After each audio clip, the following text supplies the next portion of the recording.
ಆಯ್ತು, ಇವತ್ತು ನೀವು ನೋಡ್ತಾ ಇರ್ಬೋದು ಇಲ್ಲಿ ನಾವು ಬೆಂಗಳೂರು ಪ್ರಾಂತ್ಯದಲ್ಲಿ ಕೂಡ ಜೇನುತುಪ್ಪ ತೆಗಿತಾ ಇದ್ದೀವಿ ನೋಡಿ. ಮುಚ್ಚಳಲ್ಲಿ ಕೂಡ ಕಟ್ಕೊಂಡಿದೆ. ಇವಾಗ ನಾವು ಸೂಪರ್ ಕೂಡ ಸ್ವಲ್ಪ ತಡವಾಗಿದೆ, ಹಾಗಾಗಿ ಇಲ್ಲಿ ಜೇನುತುಪ್ಪ ಇವಾಗ ಮುಚ್ಚಳಲ್ಲಿ ಕಟ್ಕೊಂಡಿದೆ. ಅಂದರೆ ಜೇನಿಗೆ ನಾವು ಜಾಗ ಯಾವ ಟೈಮಲ್ಲಿ ಕೊಡಬೇಕು ಏನು ಕತೆ ಅಂತ ನಾವು ಫಸ್ಟು ತಿಳ್ಕೊಂಡಾಗ ಜೇನು ಕೃಷಿ ಶುರು ಮಾಡೋಕ್ಕೆ ಮುಂಚೆ ಅವಾಗ ನಮ್ಮ ಜೇನು ಕೃಷಿ ಈ ಸುಲಭ ಆಗುತ್ತೆ.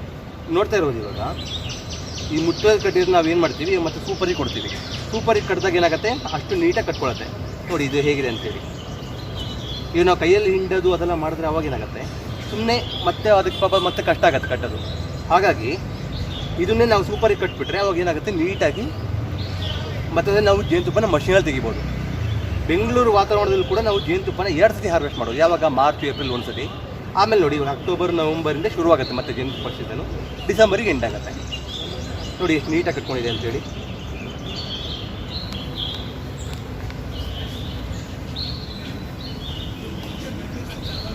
ಜೇನುತುಪ್ಪ ನಮಗೆ ಅಂಗಡಿಲಿ ತೊಗೊಳಕ್ಕೆ ಭಯ ಆಗೋದಿಲ್ಲ, ಜೇನು ಕೃಷಿಕರಿಂದ ತೊಗೊಳಕ್ಕೆ ನಮಗೆ ಇಷ್ಟ ಇಲ್ಲ ಅಂತ ಹೇಳೋರು ತಾವೇ ಜೇನು ಸಾಕಿ ಆರಾಮಾಗಿ ಒಂದು ಮನೆ ಖರ್ಚಿಗಾಗುವಷ್ಟು ಜೇನುತುಪ್ಪ ನೀವು ಆರಾಮಾಗಿ ತಗೊಬೋದು.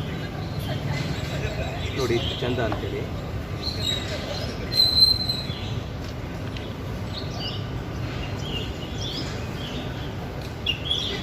ನೋಡಿ ಜೇನು ಕಟ್ತಾ ಇದೆ ಅಲ್ವಾ, ಇಷ್ಟು ಸೀಲ್ಡ್ ಆಗಿರೋದು, ಇದು ಇನ್ನೂ ತುಂಬ್ತಾ ಇರುವಂಥದ್ದು. ಇದನ್ನು ನಾವೇನು ಮಾಡ್ತೀವಿ ಮತ್ತೆ ಸೂಪರಿಗೆ ಕೊಟ್ಟರೆ ನೀಟಾಗಿ ಉದ್ದ ಕಟ್ಕೊಳುತ್ತೆ. ನಮ್ಮ ಮಲೆನಾಡು ಭಾಗದಲ್ಲಿ ಏನು ನಾವು ಕ್ಯಾಪಲ್ಲಿ ಮುಟ್ಟದಲ್ಲಿ ನೋಡ್ಬೋದು ಹಿಂಗೆ ಜೇನು ಕಟ್ಟೋದು, ಅದೇ ಥರ ನಮ್ಮ ಬೆಂಗಳೂರು ಸಿಟಿಲಿ ಕೂಡ ಕಟ್ಟಿದೆ ನೋಡಿ. Full layer 1 2 3 4 5 6 layer. ಈ 6 ಲೇಯರ್ ಕೂಡ ನಾವು ಅದೇ ಸ್ವಲ್ಪ ಲೇಟ್ ಆಯಿತು ಅಂತ ಹೇಳಿದ್ನಲ್ಲ, ಅದೇ ರೀತಿಯಾಗಿ ಈಶ್ವರ ಕಟ್ಟಿರುವಂಥದ್ದು. ಇವಾಗ ಅದನ್ನು ನಾವೇನು ಮಾಡ್ತೀವಿ ಫ್ರೇಮ್ಸಿಗೆ ಕಟ್ತೀವಿ. ಫ್ರೇಮ್ಸಿಗೆ ಕಟ್ಟಿದ ಮೂಲಕ ಆಮೇಲೆ ಮತ್ತೆ ಜೇನು ಕಟ್ಕೊಳತ್ತೆ. ನೋಡಿ ಎಷ್ಟು ಚೆನ್ನಾಗಿ ಕಟ್ಟಿದೆ ಅಂತೇಳಿ. ಫುಲ್ಲು ಕ್ಯಾಪ್ ಸಮೇತ ನೋಡಿ. ಅಂದಾಜು ಏನಿಲ್ಲ ಅಂದ್ರೆ ನಿಮ್ಗೆ ಒಂದು 2 ರಿಂದ 2.5 kg ತುಪ್ಪ ಇದರಲ್ಲಿದೆ ಈ ಮುಚ್ಚಳದಲ್ಲೇ. ಓಕೆ ಫ್ರೆಂಡ್ಸ್, ಬಾಯ್.